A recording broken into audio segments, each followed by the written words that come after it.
La ciudad capital está viviendo a plenitud sus fiestas, pero con un hecho que hasta hace pocos meses era impensable.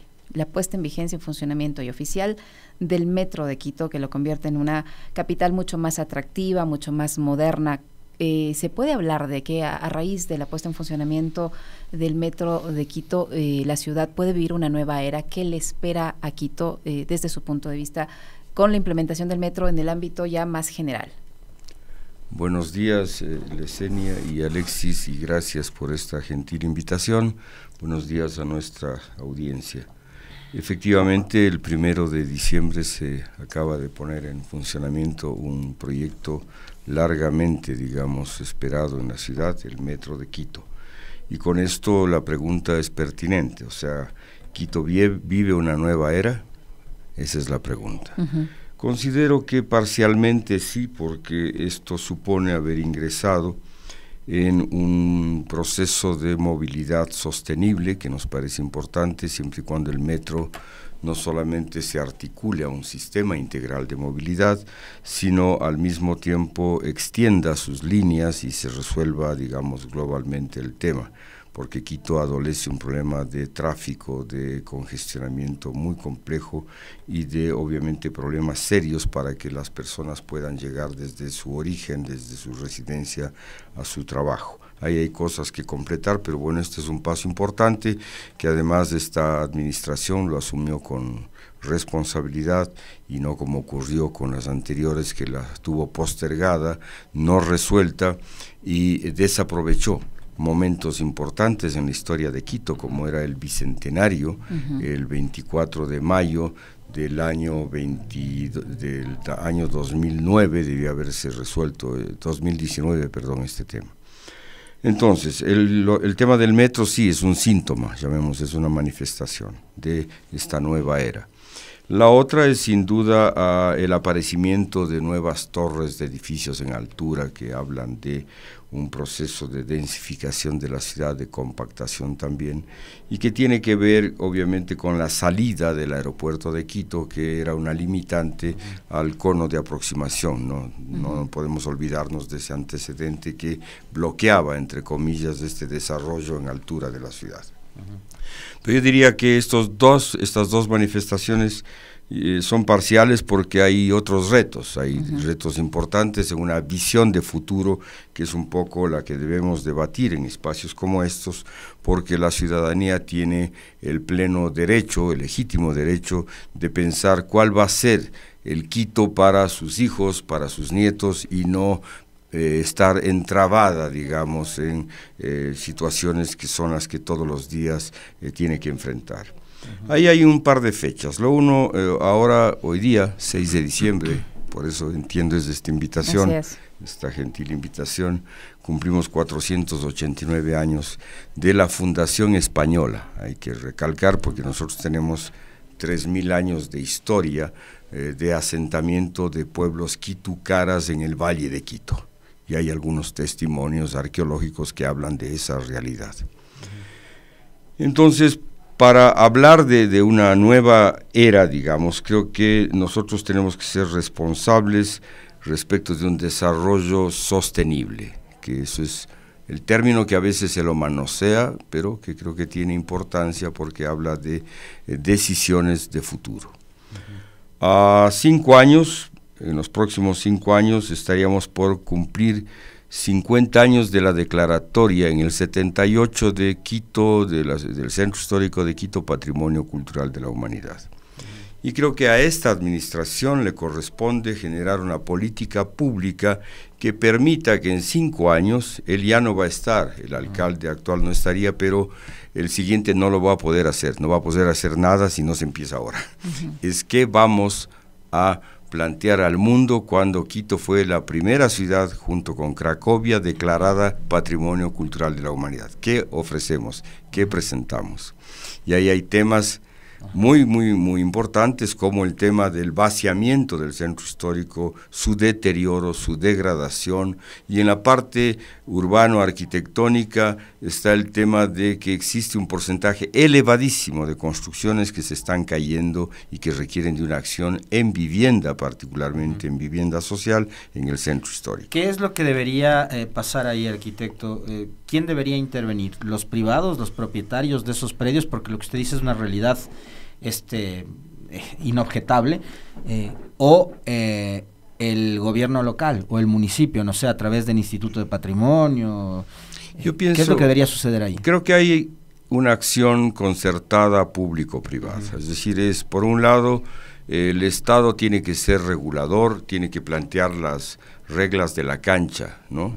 De la cancha de juego, y convocar explícitamente al sector privado, que supone, digamos, varias escalas, varios niveles para una actuación conjunta, porque no tenemos plata, es un país quebrado, etcétera. Entonces, si no hacemos una acción que nos beneficie a todos, a todas, no vamos a avanzar. Y en esa línea, los programas, las acciones en vivienda son fundamentales, porque eso genera vida y un uso ciudadano del centro histórico. Arquitecto Beasamín, con la implementación del metro se abren otras posibilidades también, y desde el punto de vista arquitectónico, ¿qué debería ocurrir en en todo el contorno por el que pasa el metro de Quito, tanto al norte, al centro, al sur?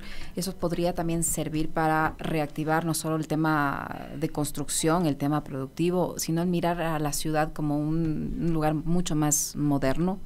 Sin duda, es decir, cada una de las estaciones del metro este momento tiene que convertirse en un nodo de activación de estas áreas en las cuales incide. Obviamente eso supone una acción.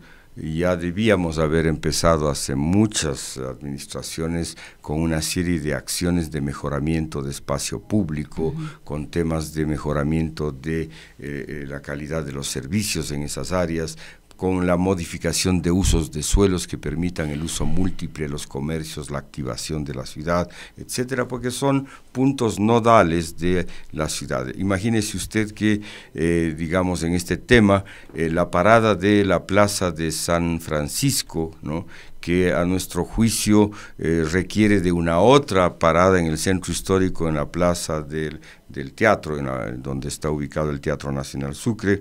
Son acciones que hay que verlas a futuro y que obviamente presentan, por ejemplo, van a corto plazo, vamos a verificar que cerca de 40.000 o más personas en un día entran y salen en una parada. ¿Sí? Eso es como vaciar un estadio olímpico, ¿sí? Entonces, obviamente, un flujo de ciudadanos de esa magnitud requiere que esos entornos estén trabajados adecuadamente y se vuelvan útiles para esas circulaciones urbanas. Pero al mismo tiempo yo creo que el Metro de Quito tiene que resolver varios temas. Uno, esto es 1/3 de la longitud total de la ciudad, lo que ahora funciona o a lo que sirve. Faltan los 2/3. Eso quiere decir que el metro tiene que ya empezar a diseñar su prolongación hacia Hualo, hacia el sur, y la prolongación hacia Carapungo, hacia el norte, que son, ya he escuchado yo al alcalde que ya lo ha manifestado, y esa es la perspectiva real, para cumplir al menos con el eje, porque esta ciudad ha tenido 3 momentos de desarrollo, un primero concéntrico, un segundo longitudinal y un tercero que es como abrirse a los valles, a los Chillos y a Cumbayá. ¿Y ese proceso ha sido planificado, ha sido pensado, o el desarrollo de Quito ha sido, como alguna vez usted dijo, a la buena de Dios? Sí, la planificación siempre acá fue por detrás de la realidad, o sea, sobre hechos consumados. Es decir, acá en Quito, cuando estuve en la administración municipal allá por el año 90-88, en la alcaldía del señor Rodrigo Paz, yo creo que el haber generado Quitumbe en esa época y que ha tenido más de 30 años en su desarrollo, eso fue adelantarse al futuro, fue una acción de prevención, además de equilibrio de la ciudad, porque el sur hasta ese momento era un sur segregado en todos los sentidos, o sea, hasta en la altura de edificación. Y entonces ahora tenemos un sur con una nueva centralidad en Quitumbe que ha dinamizado, ¿no es cierto?, todo el desarrollo. Entonces, esas son las acciones que hay que prever, y en el caso del metro está la prolongación, reitero, y luego la articulación de el chorizo, llamemos longitudinal de Quito, de casi 60 y pico de kilómetros, con los valles. Y para eso hay que tender la línea del teleférico hasta el aeropuerto de Quito y la otra hasta San Rafael y Sangolquí, como los mecanismos por los cuales la población hará de ese sistema, que está demostrado que funciona en ciudades como La Paz, con 14 líneas de transporte público masivo, eficiente, limpio, y que además es un paseo. Es un paseo para cualquiera, es un paseo por el aire, uno desde arriba se ríe del problema de los que están atascados en el tráfico. La idea también es incentivarnos, incentivarles a los ciudadanos, incentivarnos también, a con esos mecanismos eficientes y seguros de transporte público dejar el auto en casa. ¿Es posible eso?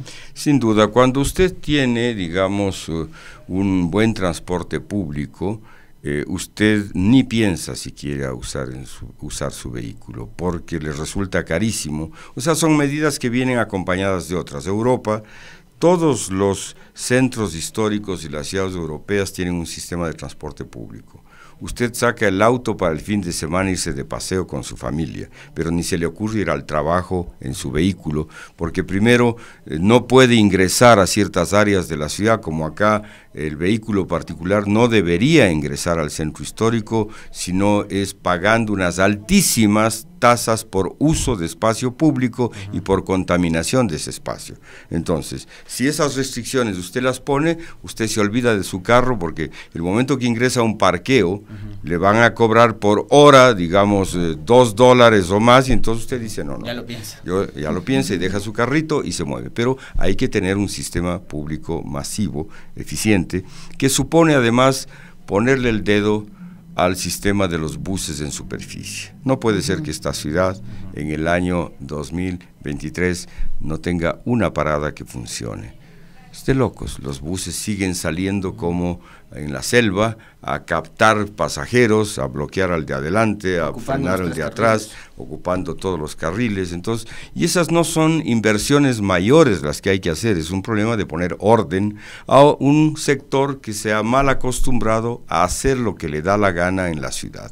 Y obviamente vemos imágenes que nos duele el alma, porque una señora que está con un bebé y tiene unas compras, tiene que subirse al vuelo a estos animales prehistóricos que pasan por la ciudad echando unas bocanadas, además de diésel en la calle. Entonces, yo creo que tenemos problemas que hay que actuar de manera inmediata. Pero bueno, esta visión al futuro, que es la que nos interesa quizá hablar el día de hoy, tiene que, además de estos temas de articulación urbana, que son parte de estos temas de transporte público masivo, está resolver los temas de equidad, de disminución de pobreza, de generación de empleo, que son temas de fondo. Yo creo que ahí nuevamente es la acción público-privada la que tiene que concertarse en planes específicos. Es decir, si es que usted logra que desde el vendedor de salchipapas, que es un término que se usa mucho acá para los jóvenes, sobre todo que salen de los colegios, puede tener, digamos, la posibilidad de un carrito pasar a 2. Estoy hablando de un ejemplo que puede ser un poco así ofensivo para algunos en términos de alimentación, pero yo creo que el generar esas opciones de trabajo facilitando bajo normas, otra vez es la normativa, no es que no haya cómo, es un tema de cómo hacerlo. Las plazas europeas todos los fines de semana se llenan de venta de puestos de pan, de flores, de pescado, de lácteos, y después se lavan, vienen los coches que tienen un control de calidad del producto, etcétera, y se van, y son mercados barriales que funcionan y que se abren a la posibilidad de que muchos tengamos la posibilidad de trabajar, de tener ingresos. Y de paso se pone orden. Y se pone orden. ¿no? Entonces, hay muchas franjas en las cuales hay que actuar para que es un tema fundamental, porque la seguridad, la delincuencia, etcétera, están ligados a la falta de oportunidades. Y luego hay otro tema que a mí en lo personal me preocupa, y es el tema de cultura, de identidad, de educación, porque de hecho nos hemos olvidado que Quito, con estos 3000 años de historia, tiene un nombre que quiere decir en el lugar de la mitad, del sol recto, y ahí hay toda una articulación de cosmovisiones, ¿no es cierto?, y que la ciudad no le ha puesto el ojo a este tema, porque si usted analiza el mapa mundi, esta es la única ciudad de estas magnitudes en la mitad del mundo y en la mitad del tiempo. Entonces, esa es su riqueza, y le damos la espalda. Catequilla, que es la verdadera mitad del mundo, ¿no es cierto? No tiene cerro que está ahí botado, no tiene ni vía de acceso, no tiene agua, no tiene alcantarillado. Y esa es una acción igualmente concertada, ahora que el Consejo Provincial con el municipio de Quito pueden actuar en su territorio, háganlo. Debería ser un destino que se conecte con el complejo de la mitad del mundo. Un destino maravilloso, además, y que además reivindique estos temas de identidad. Yo suelo ir a pedalear allá, yo me subo el cerro pedaleando. Entonces, vamos a este potenciamiento de lo que yo llamo lo más contemporáneo, está en el origen. Y ahí tenemos un origen que nos debería enorgullecer, y que vendría acompañado de algo que creo que en estos medios y estos diálogos sirven a las autoridades, plantearle la estructuración, la puesta en marcha de un tambo cultural en cada barrio. O sea, cada barrio debería tener un espacio donde nuestros niños y niñas van a aprender música, danza, teatro, van a leer, van a tener una activación de una nueva visión de futuro, ¿no?, porque esto de estar pegados a la pantalla del consumismo, a esta cosa mediática que lo que nos enseña es valores que no son los pertinentes, nos conduce a unos desesperos terribles cuando uno puede vivir con lo necesario, ¿no? Y no en esta especie de fugacidad y además del fantasma de lo que nos presenta el mundo mediático. Entonces, estos tambos culturales, yo creo que la experiencia de Medellín, la ciudad más violenta para el año 90, ¿no?, ahora nos expresa que haberle apuntado, haber apostado a esas nuevas generaciones, cuando han pasado 20 y pico de años o 30 años, y ver esta población maravillosa haciendo arte y cultura y exponiendo una ciudad al mundo como una de las mejores de América Latina. Entonces, lo cual significa que sí es posible y que nosotros podemos revertir estos órdenes que están prevaleciendo hasta el día de hoy.